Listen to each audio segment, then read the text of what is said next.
ನಮಸ್ಕಾರ ಸ್ನೇಹಿತರೆ, welcome back to my YouTube channel. ಬನ್ನಿ ಇವತ್ತು ಶ್ರೀಗಂಧದ ಗುಡಿ ಸಂಚಿಕೆಯಲ್ಲಿ ಏನೇನಾಗಿದೆ ಅಂತ ನೋಡ್ಕೊಂಬರೋಣ. ಹಿಂದಿನ ಸಂಚಿಕೆಯಲ್ಲಿ ಚಂದನ ಹರಿಗೆ ಬೇರೆ ಗಾಡಿ ಅರೇಂಜ್ ಮಾಡು, ನಮ್ಮ ಗಾಡಿ ಬೇಡ ಅಂತ ಹೇಳ್ತಾರೆ. ಸೊ ಅದೇ ರೀತಿ ಹರಿ ಒಂದು ಅವ್ರ ಫ್ರೆಂಡ್ ಕಡೆಯಿಂದ ಒಂದು ಕಾರ್ ತರಿಸಿರ್ತಾನೆ. ಕಾರ್ ತರಿಸ್ಬಿಟ್ಟು ಆಮೇಲೆ ಚಂದನಾಗಿ ಲಗೇಜ್ ಎಲ್ಲ ಇಟ್ಬಿಟ್ಟು ಚಂದನಾಗಿ ಕಾಲ್ ಮಾಡ್ತಾನೆ. ಮೇಡಮ್ ಕಾರ್ ಬಂದಿದೆ, ಬನ್ನಿ ಮೇಡಮ್ ಕೆಳಗಡೆ ಲಗೇಜ್ ಎಲ್ಲ ಇಟ್ಟಾಗಿದೆ ಅಂತ ಹೇಳ್ತಾನೆ. ಸರಿ ಆಯಿತು ಬರ್ತೀನಿ ಇವಾಗಲೇ ಅಂತ ಚಂದನ ಹೇಳ್ತಾಳೆ. ಆಮೇಲೆ ಹೇಳ್ಬಿಟ್ಟು ಹೊರಗಡೆ ಬರ್ತಾಳೆ. ಹೊರಗಡೆ ಬಂದು ಮನೆಯವರೆಲ್ಲ ಮಲ್ಕೊಂಡಿದ್ದಾರಾ ಅಂತ ಒಂದು ಸೆಕೆಂಡ್ ನೋಡ್ತಾಳೆ. ಆಮೇಲೆ ಅಪ್ಪ ಅಮ್ಮನ ರೂಮ್ ಓಪನ್ ಮಾಡ್ತಾಳೆ, ನೋಡ್ತಾಳೆ, ತುಂಬ ಅಳ್ತಿರ್ತಾಳೆ, ಬೇಜಾರು ಮಾಡ್ಕೋತಾಳೆ. ಆಮೇಲೆ ಅಣ್ಣ ಅತ್ತಿಗೆ ಮಗು ಎಲ್ಲರನ್ನೂ ನೋಡ್ತಾಳೆ, ಅವರು ಮಲ್ಕೊಂಡಿರ್ತಾರೆ. ಸೊ ಅವ್ರನ್ನೂ ನೋಡಿ ತುಂಬ ಬೇಜಾರಾಗ್ತಾಳೆ, ಅಳ್ತಾಳೆ. ರೂಮಿಗೆ ಬಂದು ಮತ್ತೆ ಮಲ್ಕೊಂಡು ಅಳ್ತಿರ್ತಾಳೆ. ನೀವು ನನ್ನ ಬದುಕಿನ ಬಗ್ಗೆ ಯೋಚನೆ ಮಾಡಿದರೆ ನಾನು ಈ ಥರ ನಿಮ್ಮನ್ನು ಬಿಟ್ಟು ಹೋಗೋ ಪರಿಸ್ಥಿತಿ ಬರ್ತಾ ಇರಲಿಲ್ಲ. ಇವಾಗ ನಾನು ಏನಾದರೂ ಹೋಗಲಿಲ್ಲ ಅಂದರೆ ಇನ್ನೊಬ್ಬರು ಗುಲಾಮರಾಗಿ ಇರಬೇಕಾಗುತ್ತೆ. ಸೊ ಅದಕ್ಕೋಸ್ಕರ ನಾನು ಹೋಗ್ತಾ ಇದ್ದೀನಿ, ನನ್ನನ್ನು ಕ್ಷಮಿಸ್ಬಿಡಿ ಅಂತ ಹೇಳಿ ಒಂದು ಲೆಟ್ರ್ ಬರೆದಿಟ್ಟು ಹೋಗಬೇಕು ಅಂತ ಲೆಟ್ರ್ ಬರ್ತಾಳೆ. ಲೆಟ್ರ್ ಬರೆದಿಟ್ಟು ಅಲ್ಲಿಂದ ಇಟ್ಟು ಹೊರಗಡೆ ಬಂದುಬಿಡ್ತಾಳೆ.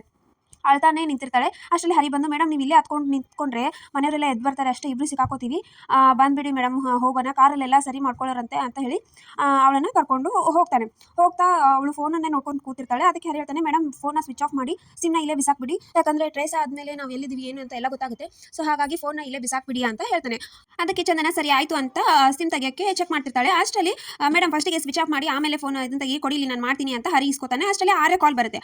ಆರೇ ಕಾಲ್ ಮಾಡ್ತಾ ಇದ್ದಾನೆ. ತಾಯಿಲಿ ನಾನು ಮಾತಾಡಬೇಕು, ಅವ್ನಿಗೆ ಚೆನ್ನಾಗಿ ಬೈಬೇಕು, ನನಗೆ ಸಮಾಧಾನ ಆಗೋದಿಲ್ಲ ಅಂತ ಚಂದನ ಇಸ್ಕೊಂಡು ಸಿಕ್ಕಾಪಟ್ಟೆ ಬೈತಾಳೆ. ನಿನ್ಗೇನಾದರೂ ಬುದ್ಧಿ ಇದೆಯಾ? ಇಷ್ಟೊತ್ತಲ್ಲಿ ಕಾಲ್ ಮಾಡ್ತಾ ಇದೆಯಲ್ಲ, ನಿನ್ನ ಫೋನ್ ನಾನೇ ರಿಸೀವ್ ಮಾಡಬೇಕು, ಇಷ್ಟೊತ್ತಲ್ಲಿ ಕಾಲ್ ಮಾಡಿ ತೊಂದರೆ ಕೊಡ್ತಾ ಇದೆಯಾ, ಏನು ತಿಕ್ಲ ನಿನಗೆ ಅಂತ ಏನು ಸಿಕ್ಕಾಪಟ್ಟೆ ಬೈತಾಳೆ. ಆರನ್ಗೆ ತುಂಬಾನೇ ಕೋಪ ಬರುತ್ತೆ. ಕೋಪ ಬಂದು ನೀನು ಎಲ್ಲಿದೆಯಾ ಚಂದನ, ಏನು ಅಂತ ಎಲ್ಲ ಕೇಳ್ತಾನೆ. ಅಷ್ಟರಲ್ಲಿ ಕಟ್ ಮಾಡ್ತಾಳೆ. ಇತ್ತ ಹರಿ ಸಾಕು ಬಿಡಿ ಮೇಡಮ್, ಜಾಸ್ತಿ ಬೇಡ ಅಂತ ಹೇಳಿ ಸಡನ್ ಆಗಿ ಫೋನ್ ಇಸ್ಕೊಂಡು ಸ್ವಿಚ್ ಆಫ್ ಮಾಡಿ ಆ ಸಿಮ್ನ ಅಲ್ಲೇ ಬಿಸಾಕ್ತಾನೆ. ಬಿಸಾಕ್ಬಿಟ್ಟು ಅದನ್ನು ವಾಪಸ್ ಚಂದನ ಕೊಡ್ತಾನೆ ಫೋನು. ಇತ್ತ ಆರ್ಯನ್ಗೆ ತುಂಬಾನೇ ಕೋಪ ಬರುತ್ತೆ ಚಂದನನ ಮೇಲೆ. ಆದರೆ ಇವರು ಚಂದನ ಹಾಗೆ ಹರಿ ಇಬ್ರು ಸಿಮ್ ಬಿಸಾಕಿ ಹೊರಟೋಗ್ತಾರೆ. ಸೊ ಇಷ್ಟಿತ್ತು ಇವತ್ತಿನ ಸಂಚಿಕೆ. ಸೊ ವಿಡಿಯೋ ಇಷ್ಟ ಆಗಿತ್ತು ಅಂದರೆ ಲೈಕ್ ಮಾಡೋದನ್ನ ಮರಿಬೇಡಿ. ಪ್ಲೀಸ್ ಸಬ್ಸ್ಕ್ರೈಬ್ ಮಾಡಿ, ಸಪೋರ್ಟ್ ಮಾಡಿ. See you in the next vlog. Bye.